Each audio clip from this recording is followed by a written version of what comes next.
Hello, everyone. Very welcome to the first edition of Internationalization series from the Faculty of Economics and Business.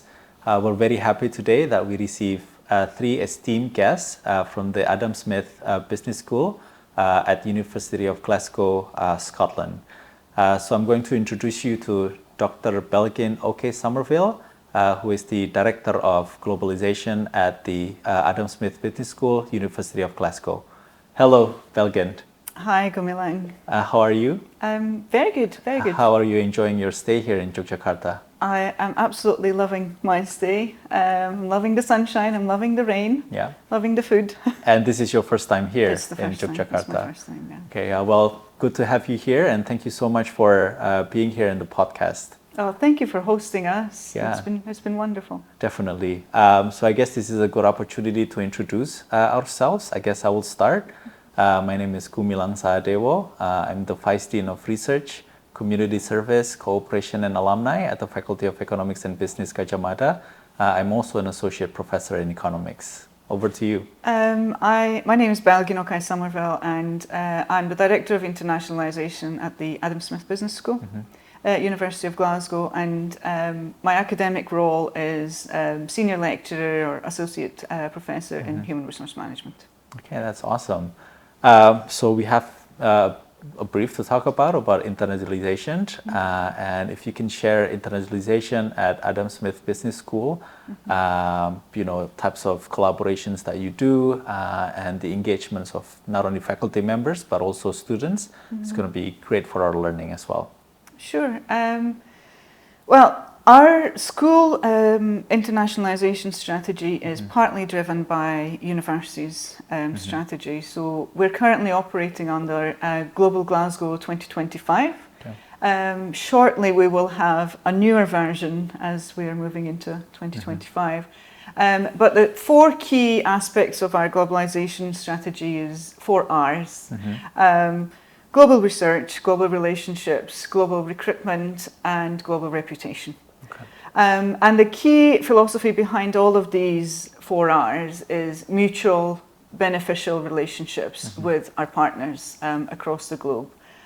So university provides us a general framework to operate in, and then at the school level, the directorate that I am in, we are really there to connect our students and staff members to our partners, so students and staff at partner institutions.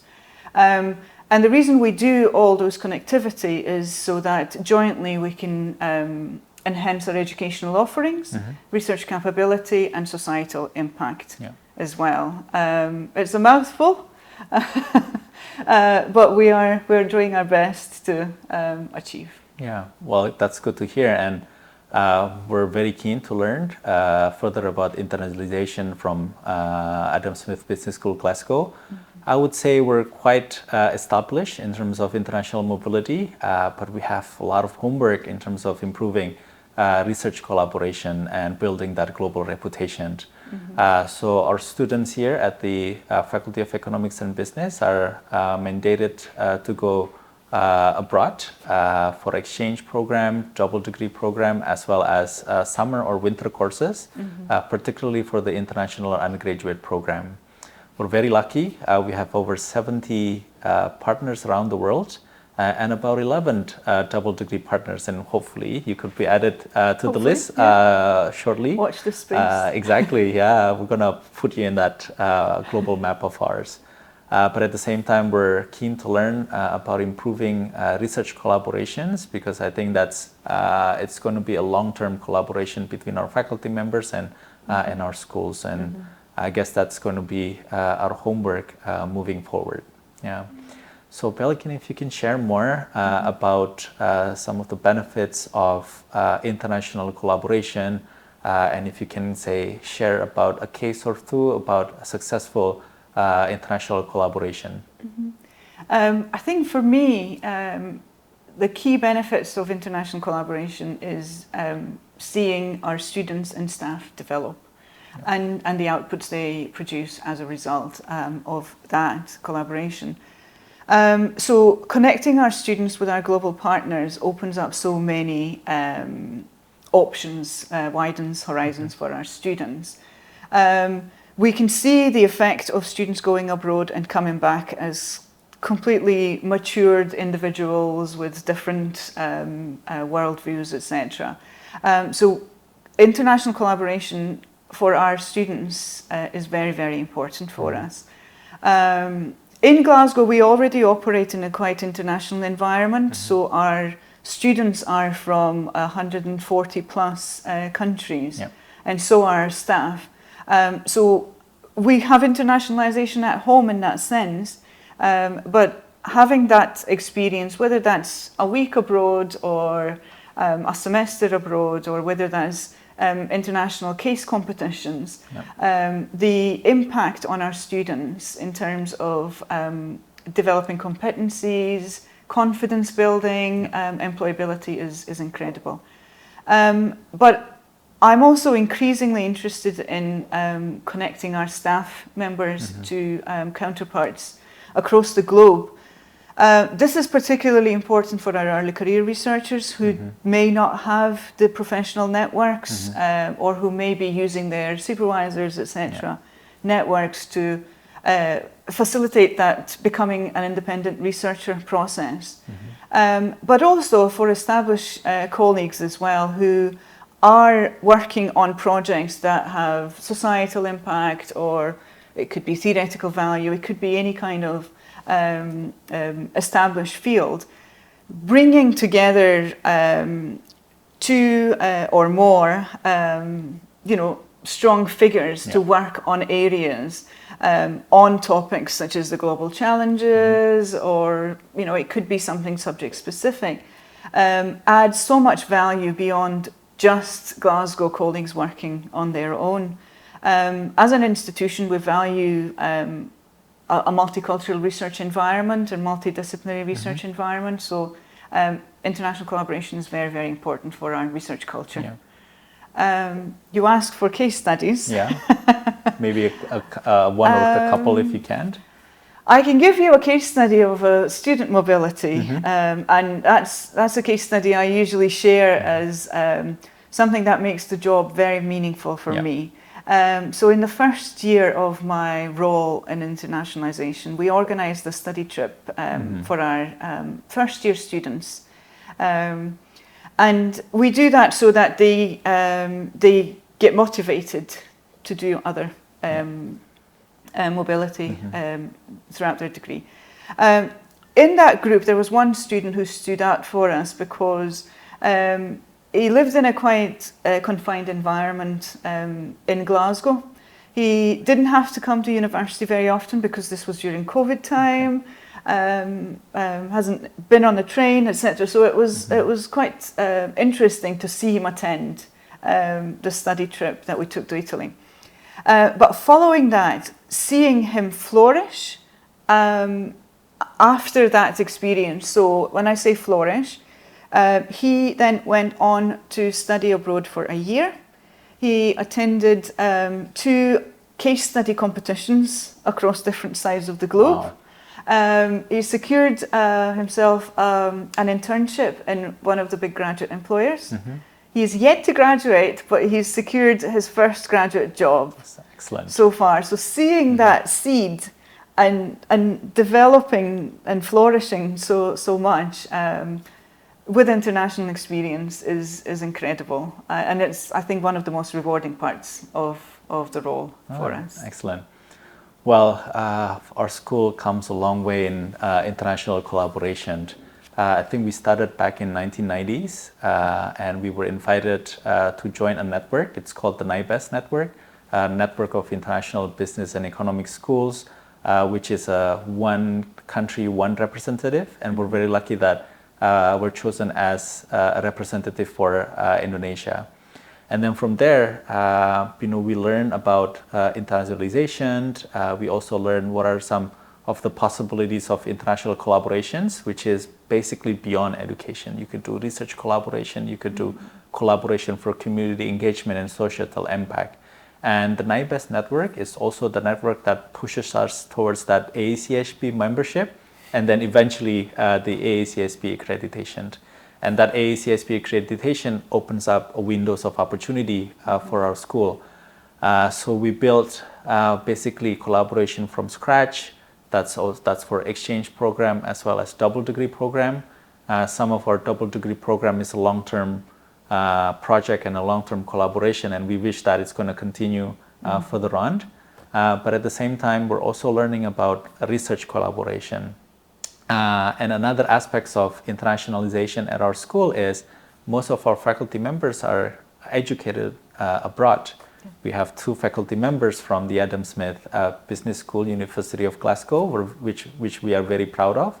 And we're hopeful that we can send more faculty members abroad.